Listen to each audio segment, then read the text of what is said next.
Club ফুটবলের আপাতত বিরতি, কিন্তু বিরতি নেই ফুটবলারদের। ক্লাবের জার্সি ছেড়ে জাতীয় দলের জার্সি সুটকেসে ভরে যেতে যাওয়ার মতো যোগ দিয়েছেন জাতীয় দলগুলোর ক্যাম্পে। আর আন্তর্জাতিক বিরতি মানেই ব্রাজিল এবং আর্জেন্টিনার ম্যাচ, এবং সে ম্যাচগুলো ঘিরে বিশেষ উদ্দীপনা বাংলাদেশে। নভেম্বরের আন্তর্জাতিক বিরতিতে লাতিন অঞ্চলের বিশ্বকাপ বাছাই পর্বে এবারও দুটি করে ম্যাচ খেলবে ব্রাজিল ও আর্জেন্টিনা। প্যারাগুয়ের বিপক্ষে বাছাই পর্বের ম্যাচকে কেন্দ্র করে আগেই জাতীয় দলের ক্যাম্পে যোগ দিয়েছেন লিওনেল স্কালোনির অধীনে ডাক পাওয়া ফুটবলাররা। প্রাথমিক অনুশীলন সেশনে প্রস্তুতিতে অংশ নিয়েছেন ২০ জন ফুটবলার।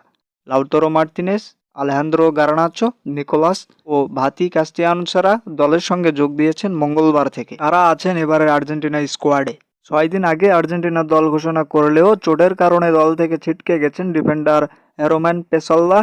এছাড়া চোটের কারণে দল থেকে সরিয়ে নিয়েছেন নিকো গঞ্জালেসও। ম্যাচ সময়সূচি: লাতিন অঞ্চলে বিশ্বকাপ বাছাই পর্বের টেবিলে শীর্ষস্থান ধরে রাখার লক্ষ্যে বাংলাদেশ সময় আগামী শুক্রবার ভোর ৫টা ৩০-এ প্যারাগুয়ের বিপক্ষে ম্যাচে খেলতে নামবে লিওনেল মেসির দল। প্যারাগুয়ের আসুনসিওনের উয়েনো দেল চাকো স্টেডিয়ামে হবে ম্যাচটি। এরপর আগামী ২০ নভেম্বর বাংলাদেশ সময় সকাল ৬টায় আর্জেন্টিনার ম্যাচ পেরুর বিপক্ষে। বছরের শেষ আন্তর্জাতিক ম্যাচটা আর্জেন্টিনা খেলবে আর্জেন্টিনার রাজধানী বুয়েনোস বিখ্যাত লা বম্বোনেরা স্টেডিয়ামে।